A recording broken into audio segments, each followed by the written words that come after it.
Good morning, everyone. I'm looking forward to speaking with you this morning about Battery Chemistry 101. This is an introduction to batteries. And we'll wait for people to come in. I see the room is growing. My name is Nathan Heston. I'm an Energy Solutions trainer here at Briggs Stratton. I'll be talking to you today about our SimpliPHI battery products. This meeting is being recorded, and all of you that have registered will be sent a copy of this recording. Additionally, as we get started, I want to mention that there is a Q&A section. So if you find your Zoom menu on the screen by moving your mouse over it, you should be able to click on Q&A and ask questions during this presentation. If you have questions about batteries or about the topics that I'm speaking about, dump them into the Q&A, and I will do my best to get to those throughout this presentation. Additionally, this is a NABCEP certified talk, and so if you're here for those continuing education credits for your NABCEP certification, please send me an email at the end. I'll be displaying my email. Send me an email at the end, and I will get your NABCEP certificate issued to you. Please do include how you want your name to appear on that NABCEP certificate. So let's go ahead and get started. It seems that the numbers have stabilized. So this module is designed to be an introduction to batteries and battery chemistry.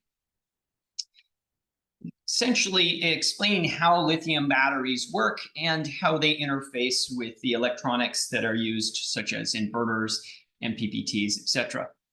If you're interested in more trainings, or if you are coming to the NABCEP 2024 Continuing Education Conference in March, my colleague Daniel and I will be presenting topics here. I'll be talking about whole home backup featuring the SolarArc 15K and our latest battery offerings.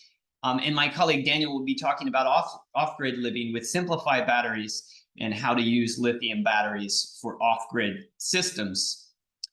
So if you're going to that conference, please reach out. We look forward to seeing you there. So I'm just going to speak briefly about what is driving the market for lithium batteries. Many people are working from home. Many people are needing reliable access to power. There's strain on the existing infrastructure, and electrification is growing. Climate-related disasters, of course, push and have continued to push over the years. Challenges to the electric grid, extreme cold outages can tax the grid. Extreme heat extreme heat conditions can tax the grid. And of course, we have the electrification of everything. More and more people are charging electric vehicles off the grid. More and more people are switching to things like heat pumps for electricity and cooling purposes. And so this increase in the electric demand is also straining the electric grid, and infrastructure development is slow to keep up. So this has resulted in more outages. There are places in California here where we get rolling blackouts associated with fires in the fire season here.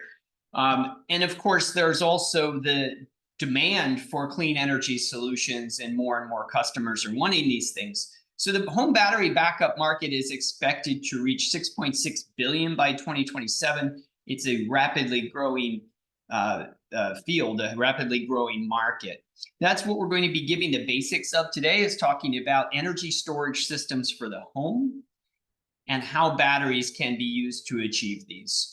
So currently, it's about 1 out of 10 solar owners have battery storage on site. But it's projected that 1 out of 3 will have this by 2027. So more and more solar systems are including batteries.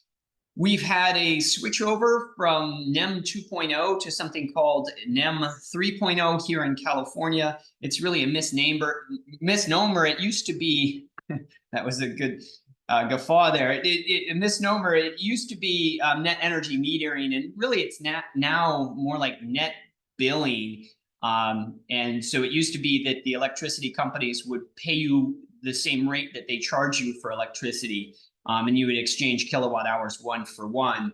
Now you can no longer do that, and this change in the way that they're reimbursing solar customers for putting power back on the grid is at very low rates, which don't make it economical to sell your excess solar energy. And so the solution in California now is to add battery backup so that you can generate during the day and self-consume at night.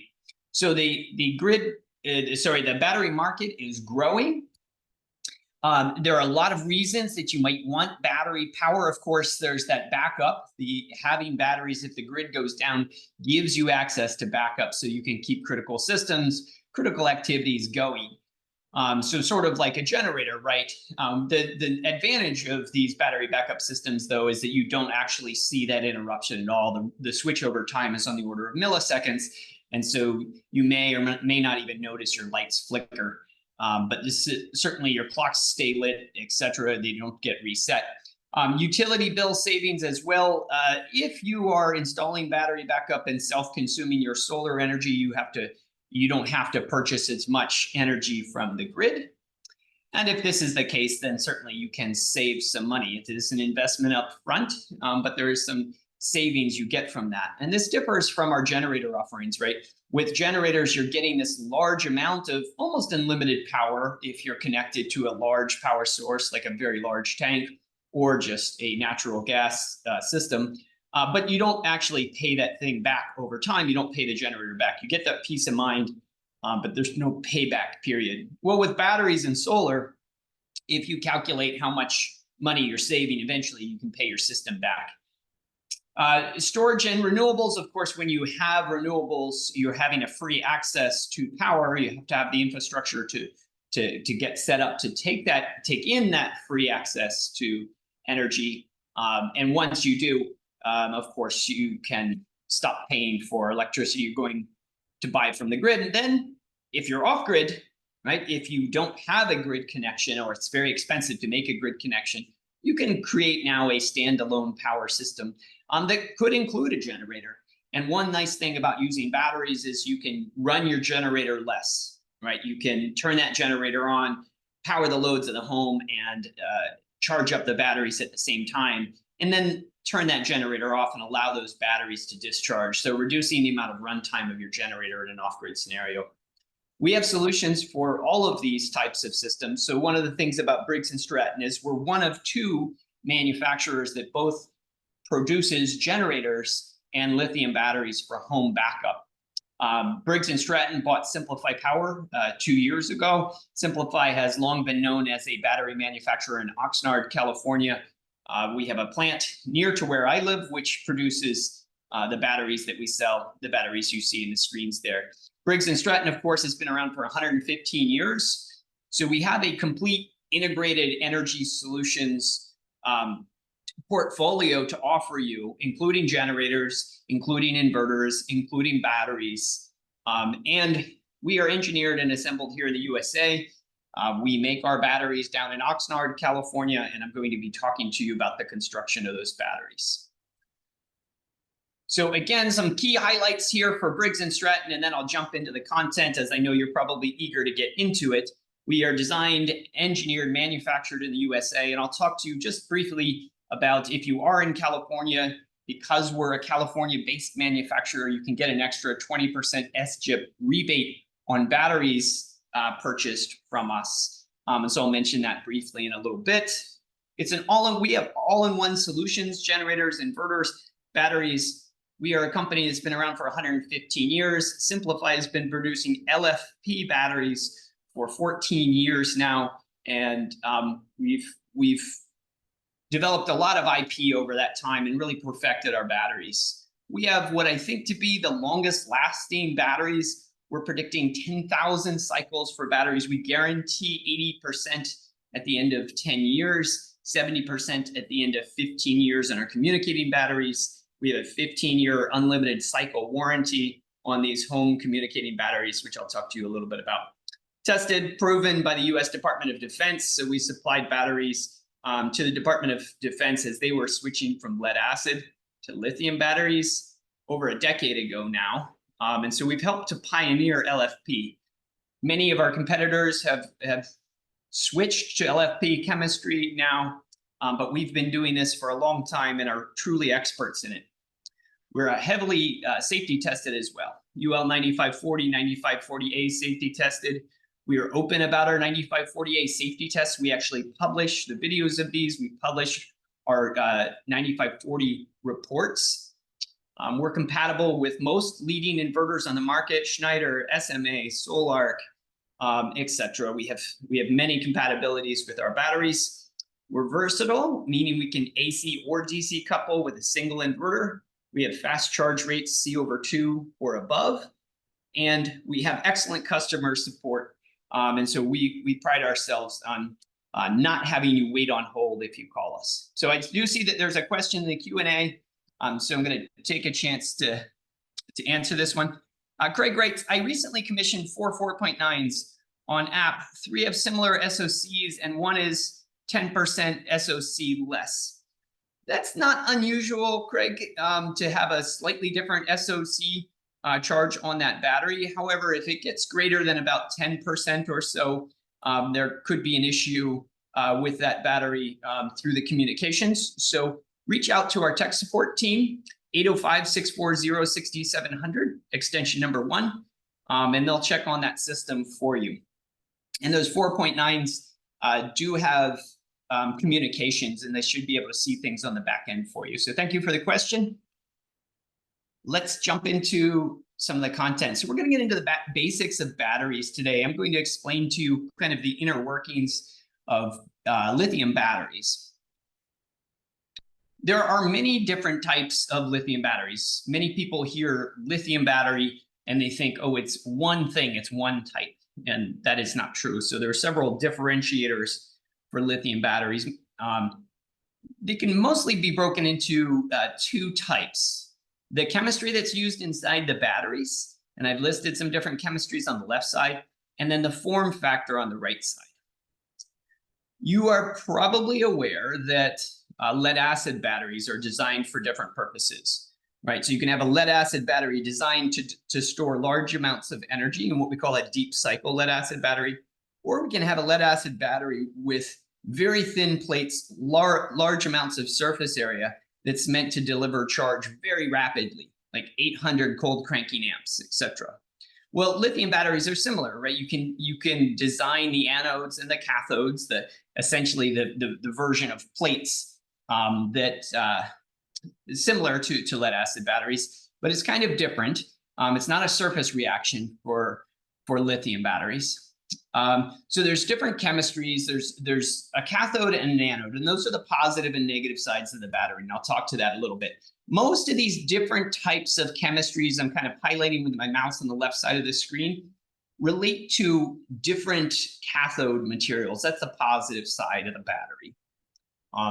So lithium cobalt oxide, lithium nickel manganese cobalt oxide, this is typically referred to NMC. These are fairly common battery chemistries, especially the NMC battery chemistry. And in fact, the NMC chemistry has been a rival of LFP for many years, but most providers are switching to LFP, and there are several reasons for that. You have increased cycle life with LFP batteries. You have a much safer battery. And so these cobalt-containing batteries come with a little bit more potential for fire, especially in the case of an accident, etc. And I'll talk to you about some of the safety tests done on NMC batteries. But additionally, the cobalt is typically sourced in the DRC, where ethical mining practices have been called into question. And cobalt is a transition metal. It's a rare earth metal. That means it's in short supply. So the nice thing about the lithium iron phosphate is iron and phosphate are being used for the cathode instead of these manganese and cobalt containing compounds. And iron and phosphate are extremely common and non-toxic materials. On the other side of the battery, the negative side of the battery, is what's called the anode, and that anode can have some differences as well. Now, all of those batteries at the very top left of the screen down to where it says the cobalt the third time there, those batteries have different cathodes. The anode is typically graphite layer. And a graphite layer can sandwich the lithium ions when the battery is charged between the layers. There are different types of anodes that we can have which hold the lithium differently. So lithium titanate is an example of that. Lithium titanate is a battery that allows rapid charging and discharging. However, lithium titanate is relatively expensive and has reduced cycle life compared to LFP batteries. So on the chemistry side, LFP is proven to be at least the best known chemistry right now for longevity, for safety, and for durability. There are other batteries becoming available as well. So sodium batteries remove the lithium. They use sodium ions to migrate between the cathode and anode. One of the challenges with sodium batteries is reduced cycle life. Of course, there's an obvious benefit. They're cheaper, but you have reduced cycle life on the sodium batteries. The supply chain is not really there. And that reduction in cycle life doesn't make it worth it, at least for us, to switch to a sodium style battery. Even though we can get those sodium cells in large quantities at reduced cost, we are shooting for a long-lasting, extremely safe battery. Other batteries you might be hearing about. So you might have been hearing about silicon anode batteries. The silicon anode batteries, unfortunately, experience a lot of swelling and contraction. And so those are not a good fit yet for mass production.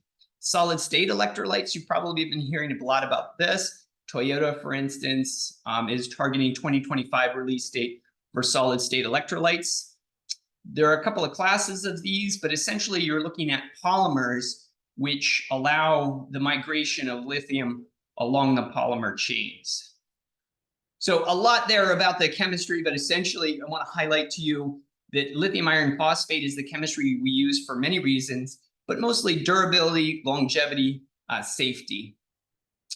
On the other side, the second class of ways batteries are categorized is the form factor. What we mean is how the cells are actually made.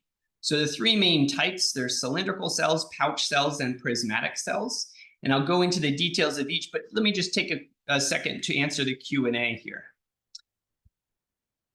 10,000 cycles using iron phosphate batteries. What about the usage under opportunity charging, discharging? How will the cycle change? So I'm not sure I understand your question here, Raghavan. Please answer it again. I will present a slide to you in a little bit talking about the depth of discharge and how it affects the cycle life. So it's a good question. I'll get into it a little bit more, but feel free to clarify. Timothy asks, are all of these majority lithium? What are the approximate ratios of lithium, iron, and phosphate in LFPs? So good question, Tim. So LFP, you have an iron phosphate in a crystal that's spray cast onto the aluminum cathode. And so I can't give you the exact ratio of lithium to the iron and phosphate, but the iron and phosphate occur in equal proportions as it is a crystal. Wayne asks, what is the story on iron flow batteries? Good question, Wayne. Unfortunately, I'm not going to get into it in this talk because I don't know. I'll research iron flow batteries and talk to you more later about that. I will say if it is related to liquid metal batteries, there's a very interesting way that you can use liquid metal batteries to charge and discharge, but it's not the topic of this talk. There was a professor out of MIT about 20 years ago that developed these, and they're becoming more and more popular for large storage applications like utility scale. So great questions. Got one more here. Sorry, just 1 second on the slide there. One more, I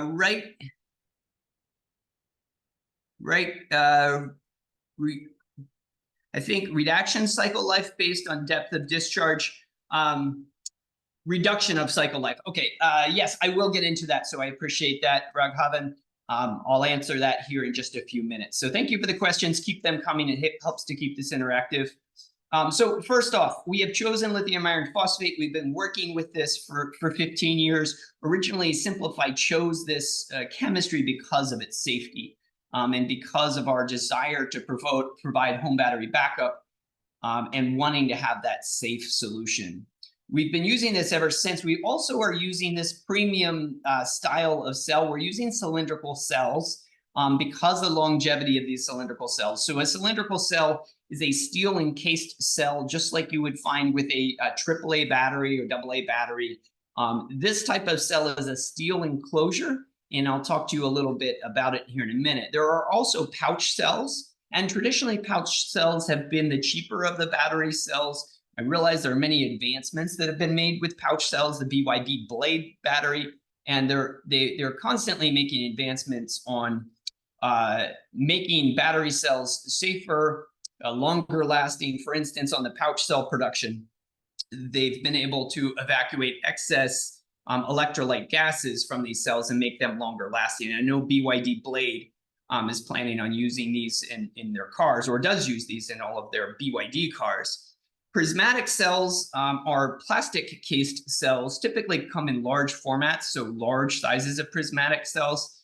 In these large prismatic cells, they do tend to swell and contract more than the cylindrical cells and have slightly reduced lifespan compared to the cylindrical cells. But because of this, they're also a little bit more cheaply produced, and that savings can be passed along to the customer. So we've chosen the cylindrical cell form factor, lithium iron phosphate chemistry, as it's the longest lasting and the safest of the battery chemistries. But we realize there are advancements happening continuously in the battery market.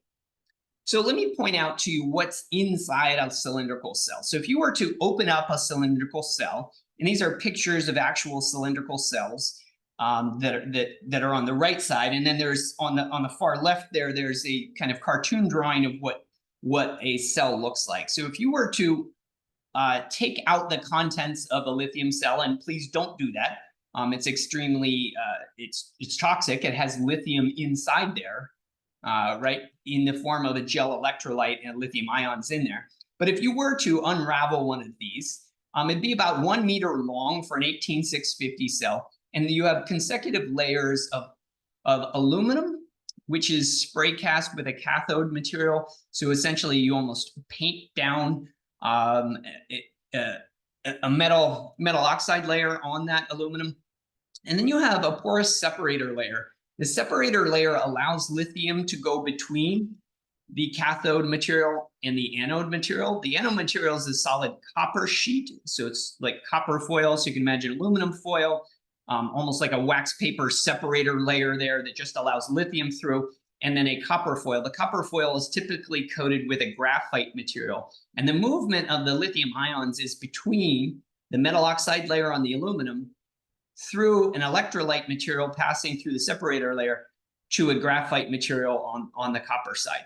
Now, one of the things I pointed out earlier is that it would be ideal to be able to have a solid lithium anode. And if we did that, we could increase the power capacity of cells by about a factor of 10. The problem is that as that lithium goes between the cathode and the anode side of the battery, the lithium grows, it doesn't grow in a nice flat layer, and instead forms these pyramids and branches we call dendrites. And if you charge a battery at really low temperatures, you can form these solid lithium deposits that actually can even end up punching holes through the separator layer and actually shorting out the cells and ruining the battery. So there are some temperature constrictions along for these battery cells that have to do with that lithium growth. If you move to solid state electrolyte, eventually you could get rid of that danger for the lithium growth. But so far the research hasn't really produced a viable product yet for commercial use. So let me talk just a little bit about the charging, then we'll move away from this chemistry stuff. So essentially on the inside of a battery, if I were to take a cross section here, what's happening is that I have a metal oxide layer that's on top of an aluminum foil. It's separated by a porous separator layer from a graphite side of the material, or a graphite side of the cell. And essentially what happens is the lithium is shuttling back and forth between the graphite side and the metal oxide side, the cathode and the anode. And so that's how a battery is working. It's moving the lithium back and forth between the two sides. Well, the lithium would much rather be in the metal oxide layer than in the graphite layer.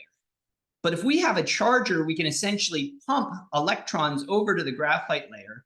This destabilizes the lithium, which is inside the metal oxide layer, and allows the lithium to detach itself from the metal oxide layer and become an ion.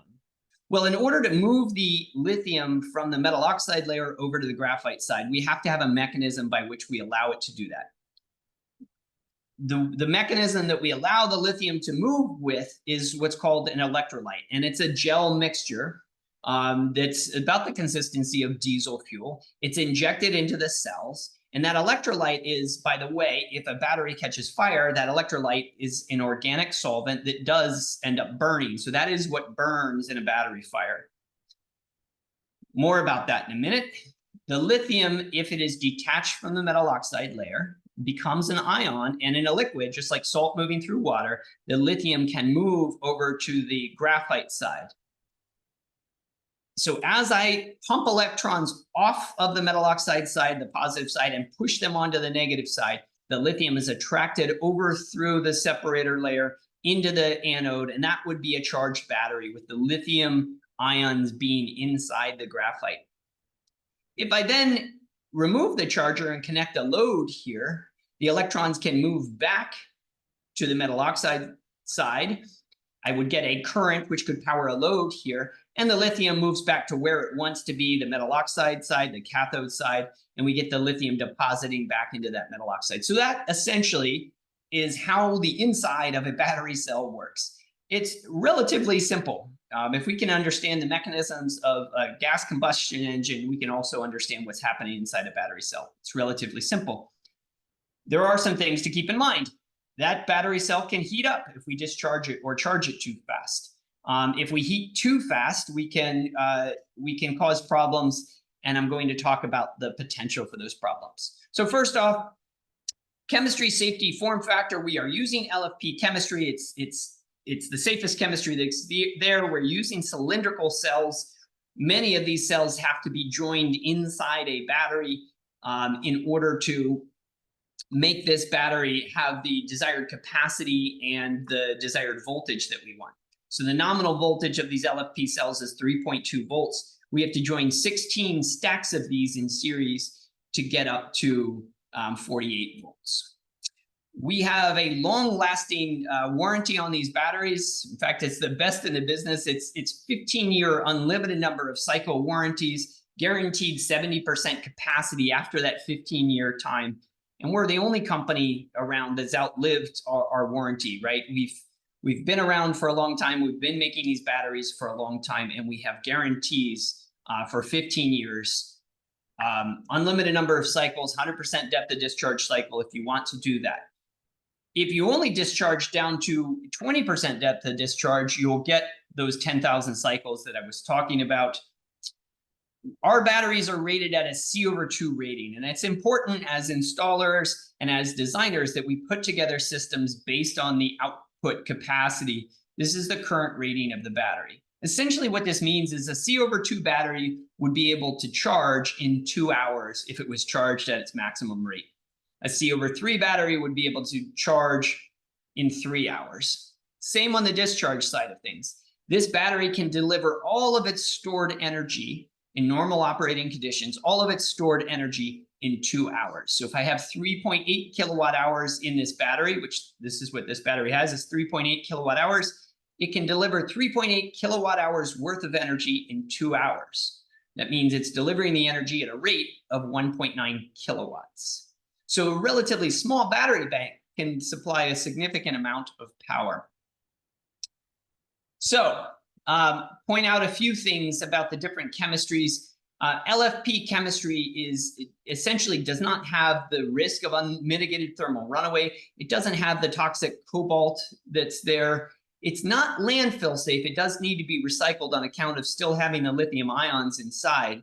But the lithium ions and the electrolyte are the only thing that are dangerous inside of an LFP battery. It does not involve abusive mining practices such as those that occur in obtaining cobalt. It does not require ventilation like lead acid batteries do. There are some restricted markets like NYC high rises. So the FDNY still requires ventilation equipment or monitoring equipment on LFP batteries, but they're essentially, they do not require, they don't off gas, they're not requiring ventilation like lead acid batteries. We don't need specialized cooling systems because these LFP batteries are much more efficient at delivering the charge and create less heat.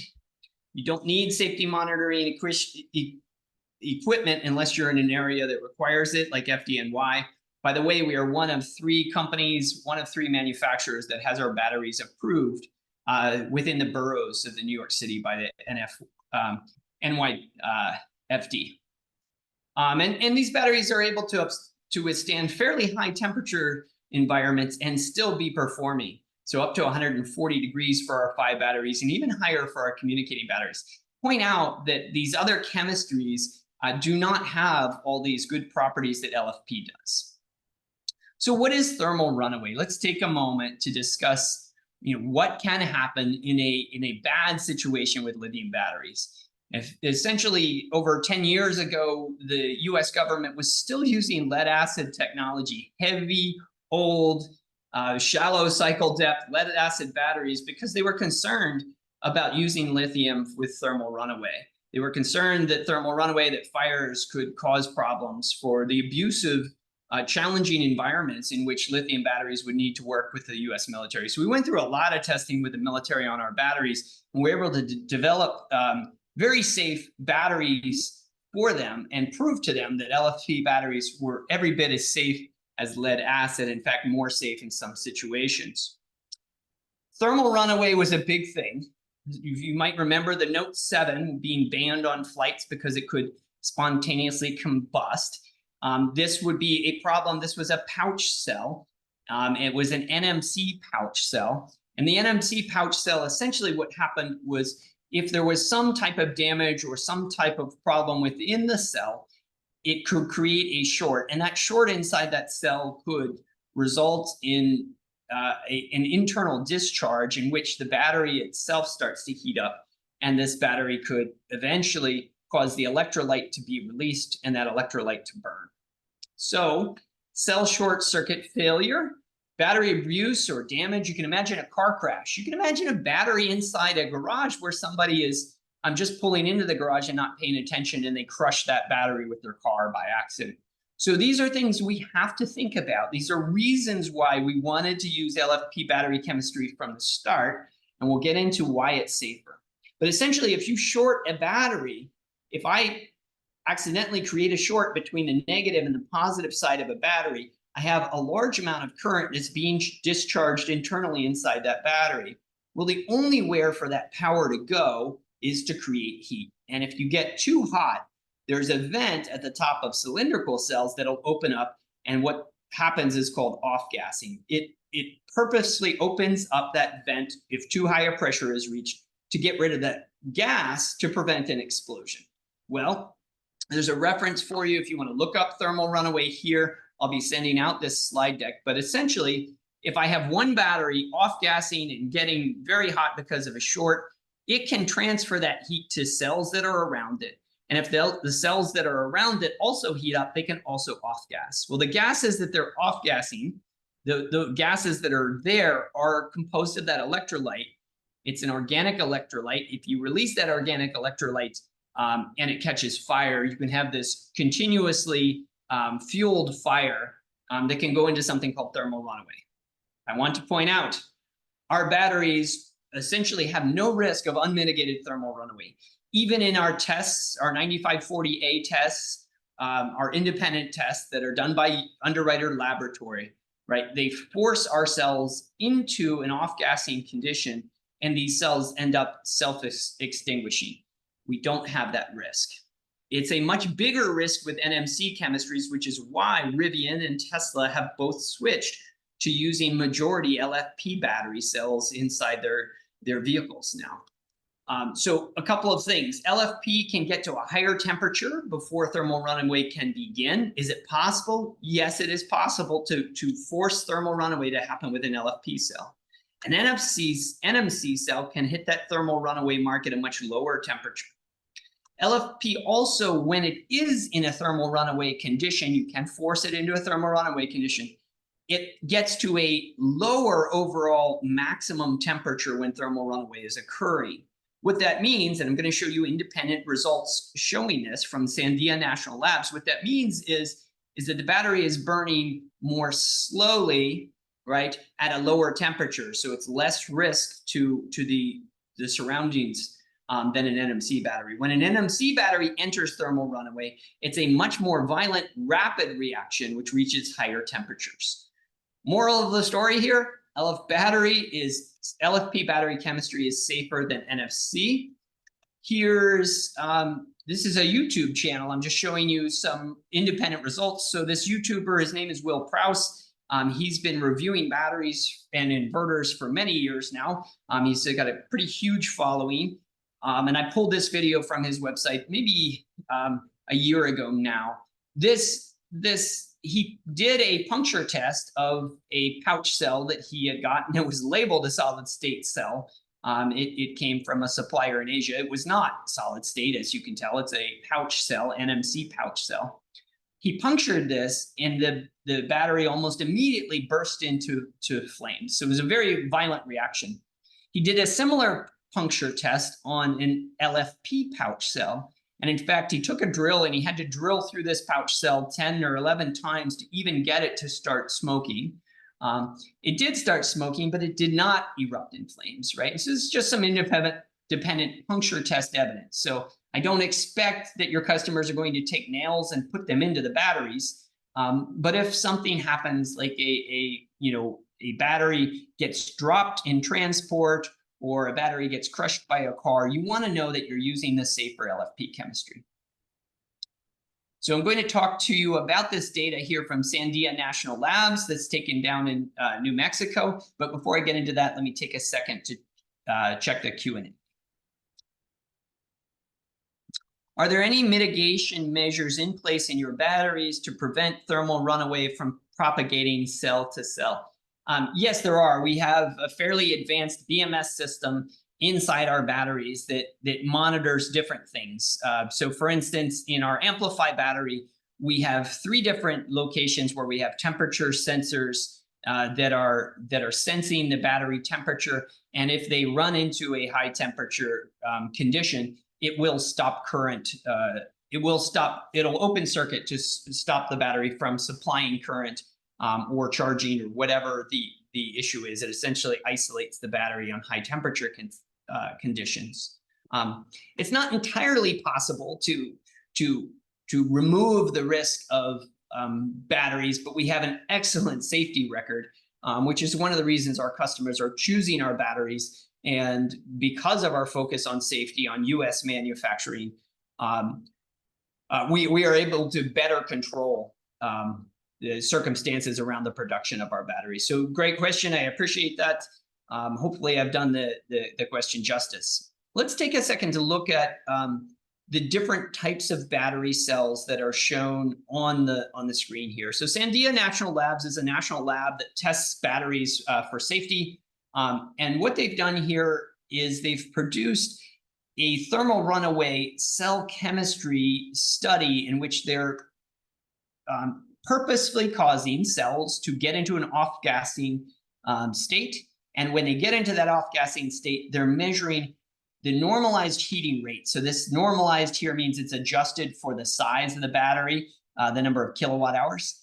And it's measuring how quickly energy is released, how quickly that temperature is rising in the fire that they've created, how quickly that temperature is rising. And it's normalized to account for different sized cells. And what they're finding here is very large rates of around 180. You see the LCO battery goes into a rapid off-gassing event. They're showing an off-gassing event for an NCA battery, nickel, cobalt, aluminum oxide battery here. And you see these spikes in temperature. So these batteries are producing very high temperatures in a thermal runaway event. They did have to get the NMC battery a bit hotter, but when they got this battery hotter, it's still producing 200 degrees Celsius temperature change per minute per amp hour.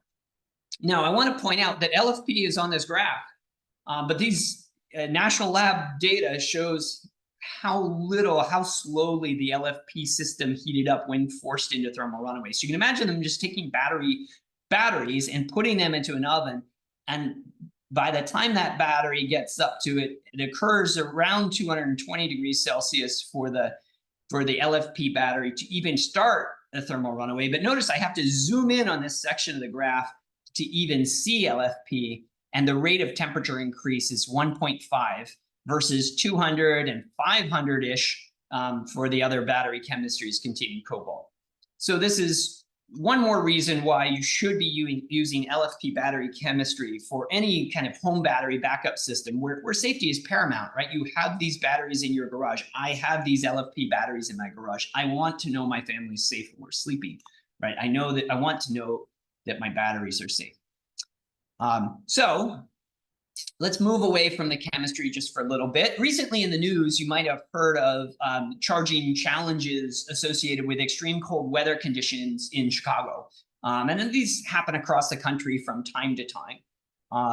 And what ends up happening is that the Teslas that were talked about as having the inability to charge in cold weather environments is that the cells cannot charge when they are too cold. And the reason they can't charge when they're too cold is the BMS is preventing those cells from charging up in extreme cold.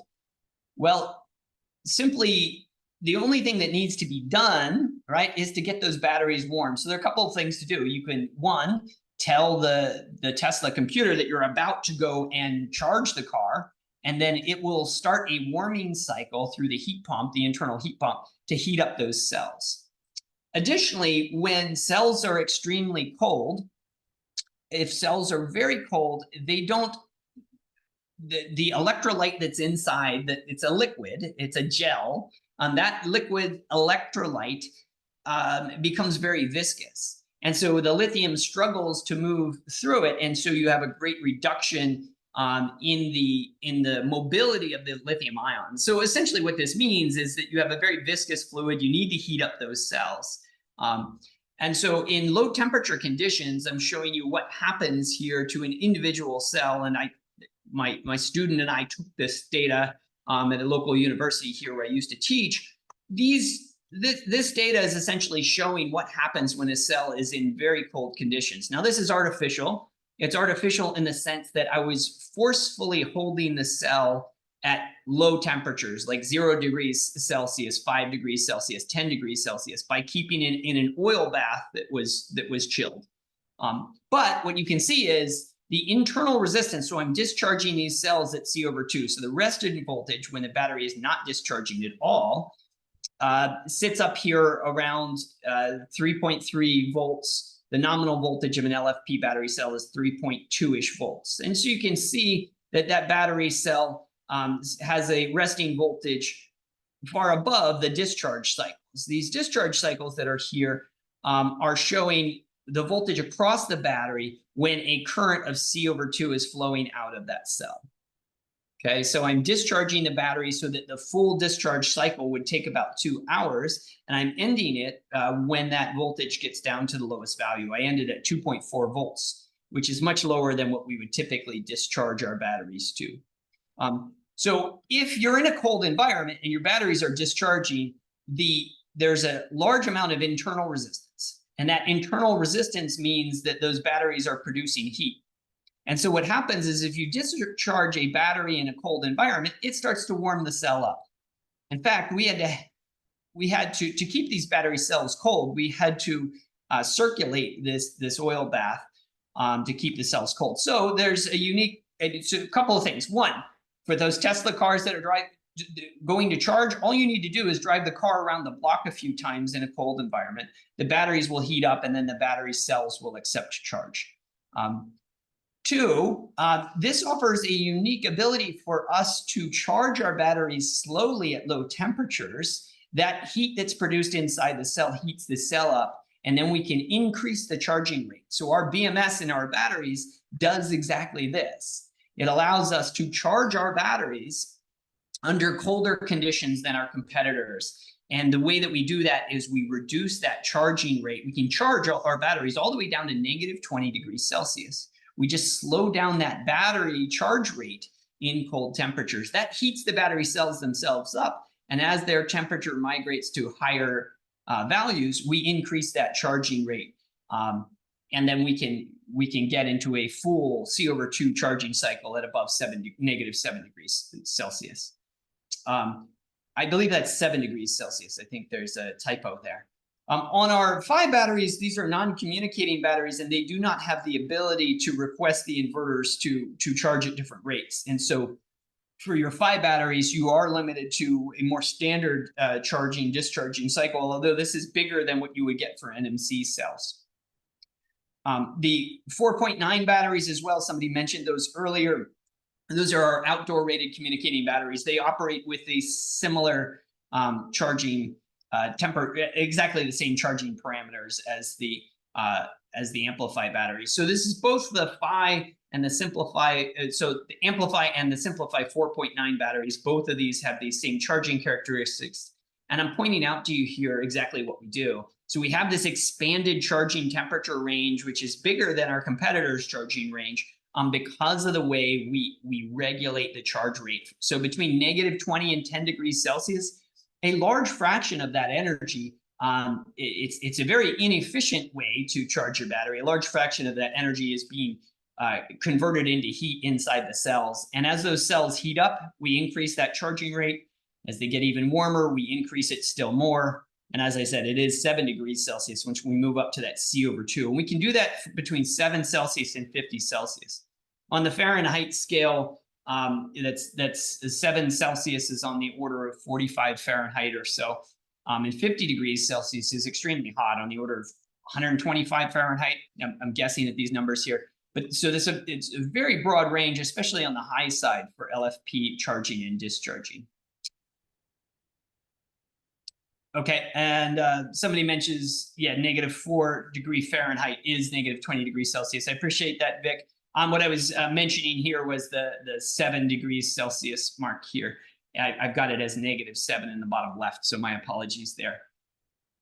So there are some cutoffs. So there's an internal temperature fault condition that will require a battery reset. So if your equipment is not listening to the battery and trying to charge those batteries below negative 20 degrees Celsius, below negative 4 degrees Fahrenheit, the battery will open up the contactor and protect itself. So thank you. Let's move forward. So this was a question that was asked earlier by Raghavan, and I apologize if I got your name pronounced incorrectly. So I mentioned 10,000 cycles earlier at a 80% depth of discharge. So a 100% full battery, you can discharge that battery all the way down to it's empty, right?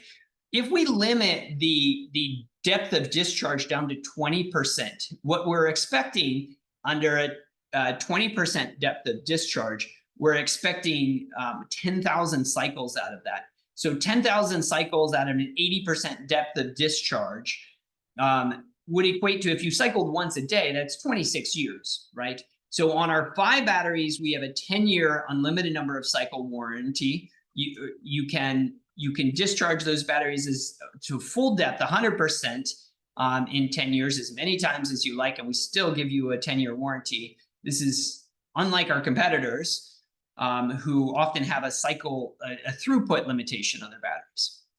But the question was asked earlier, how many cycles do you expect if you do a 90% depth of discharge? So you use repetitively again and again, you always cycle this battery down to 10%, a 90% depth of discharge.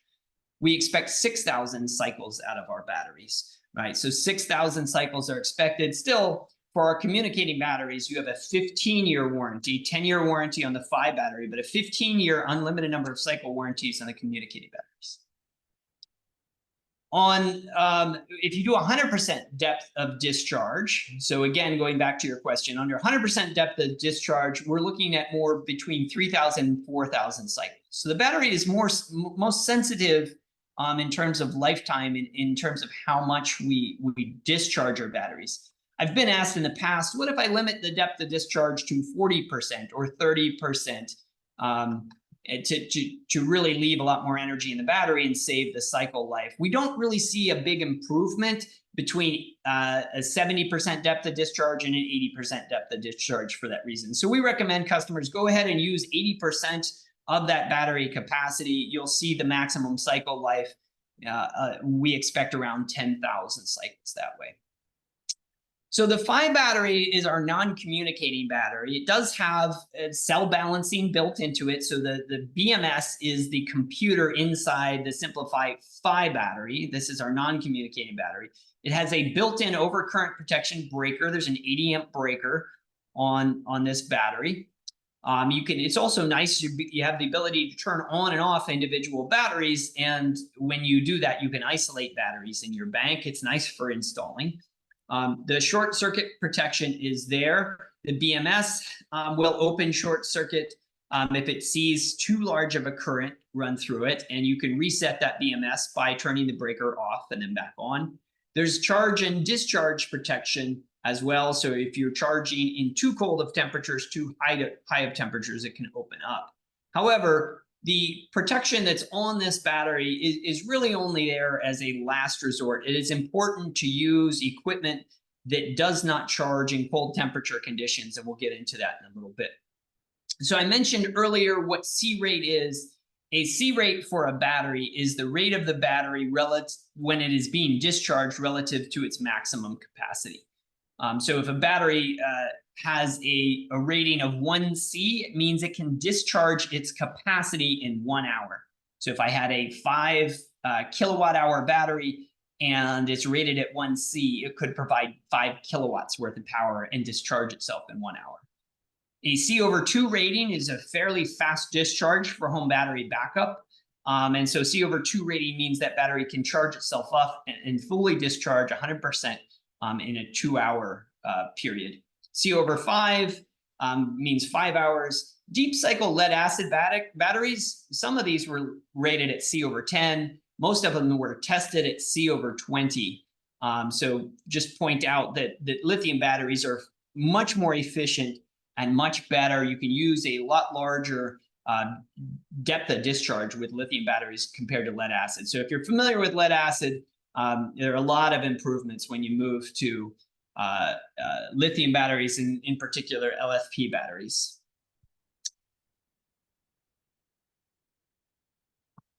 Let's see here.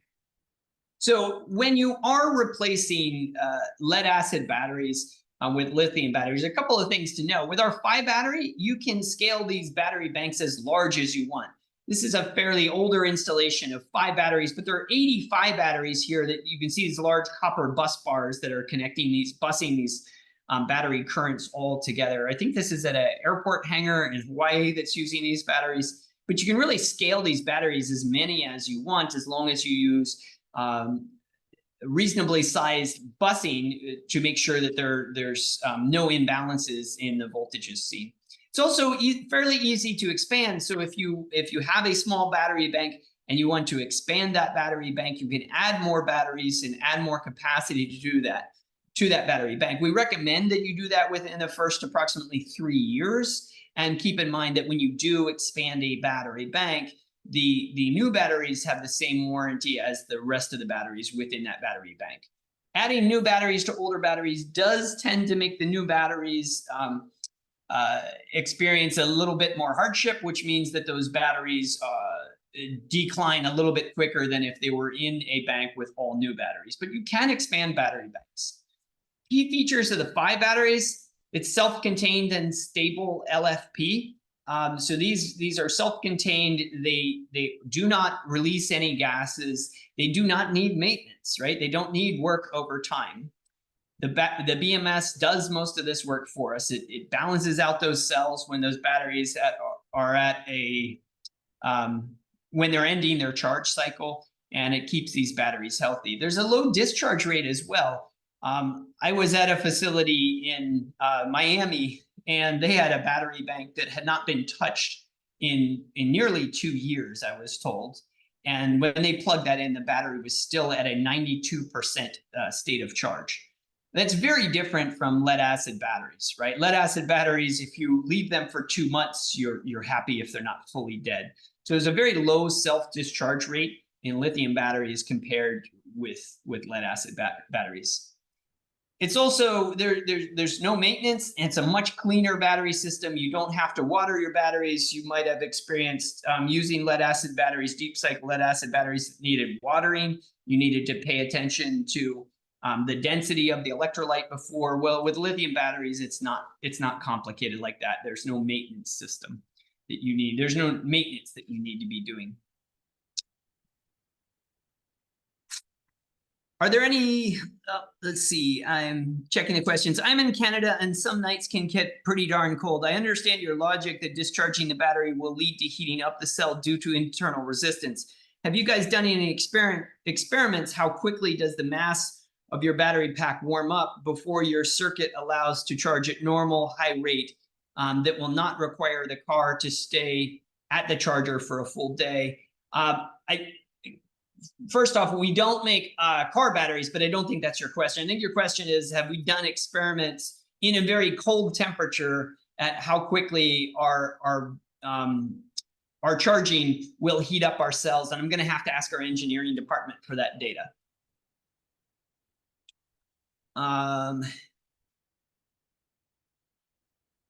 And Roghaven says C over 20 in lab is for automotive / SLI apps.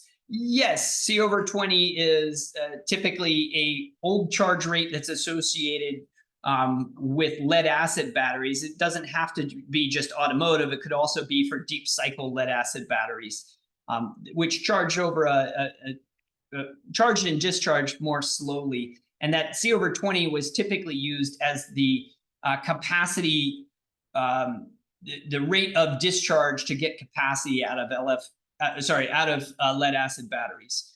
LFP batteries and lithium batteries in general are able to discharge more quickly, and the standard is typically C over 5, meaning you discharge a battery in 5 hours to test its capacity.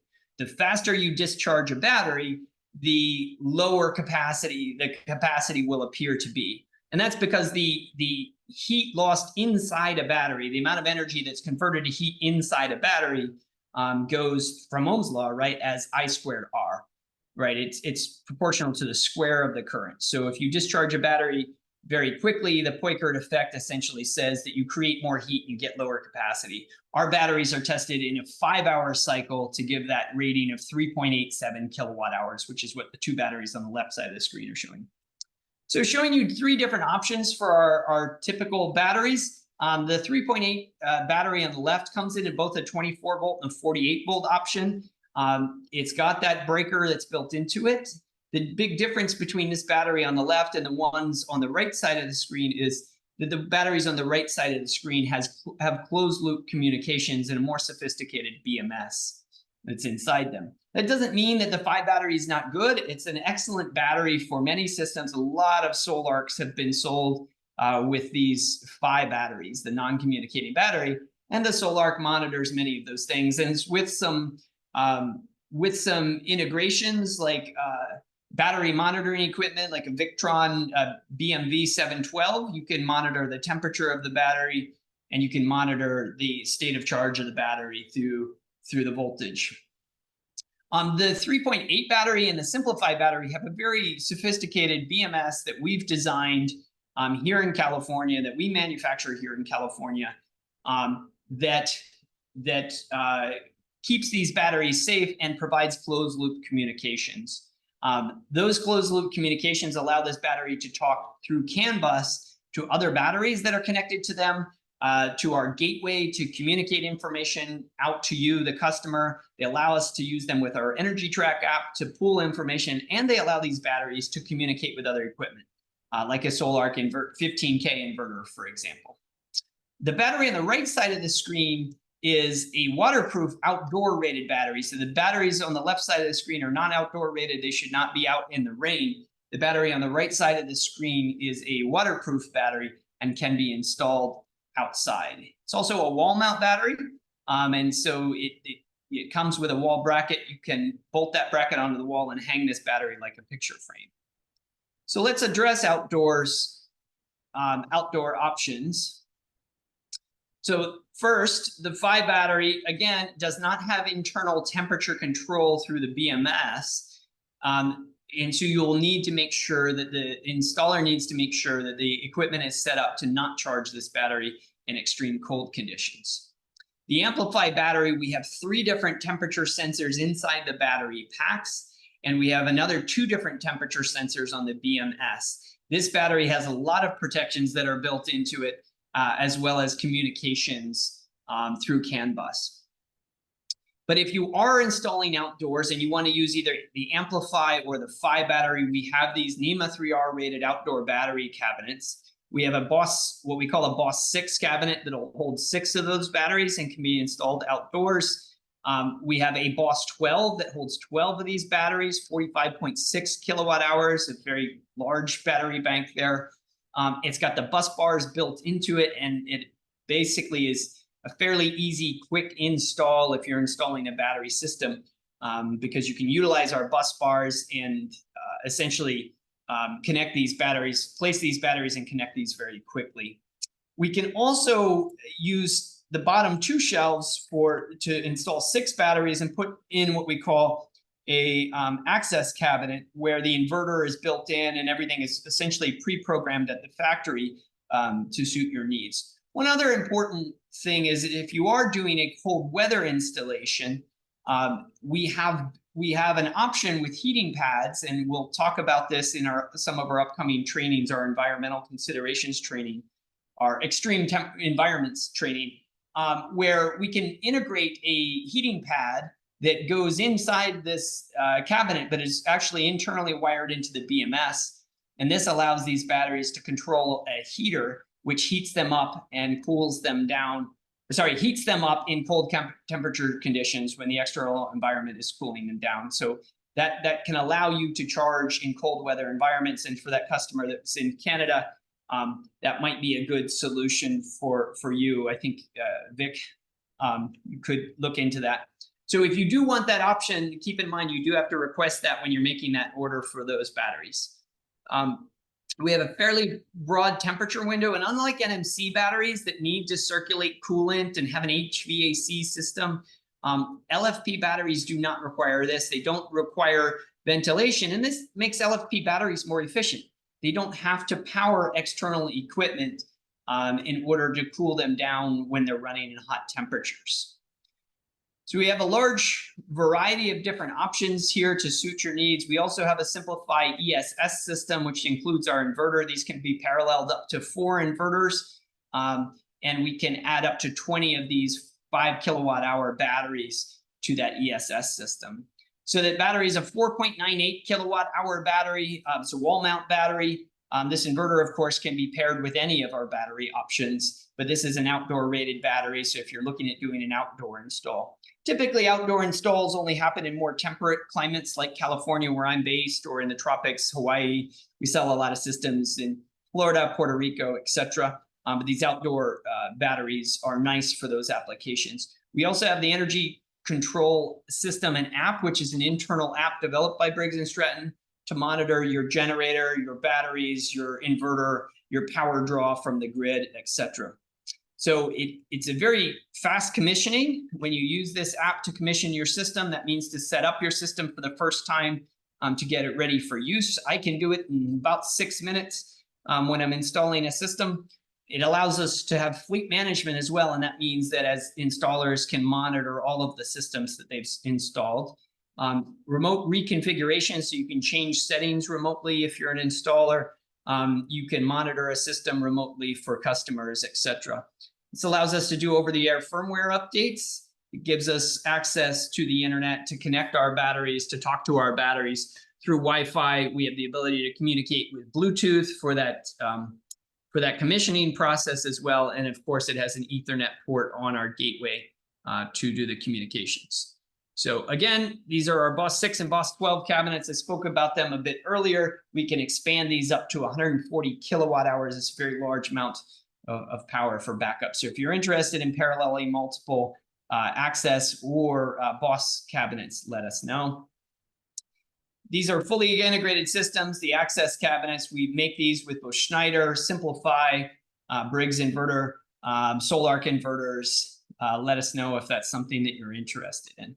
You might not know this, but we also have a whole high voltage commercial and industrial division within the company. We make high voltage batteries. These batteries are made to go into racks of up to 1200 volts. We have options for the Solarc 60K, which runs at 30K, which runs at 208, and their 60K, which runs at 480. And so we can do these with our high voltage batteries, including doing containerized solutions. And I'll be at DistribuTech next month talking about some of these high voltage solutions. So if you're in Florida and Orlando and interested in seeing us, please reach out. We can give free tickets to DistribuTech if you're in the area. So let us know and we can get you a complimentary pass provided by Briggs & Stratton.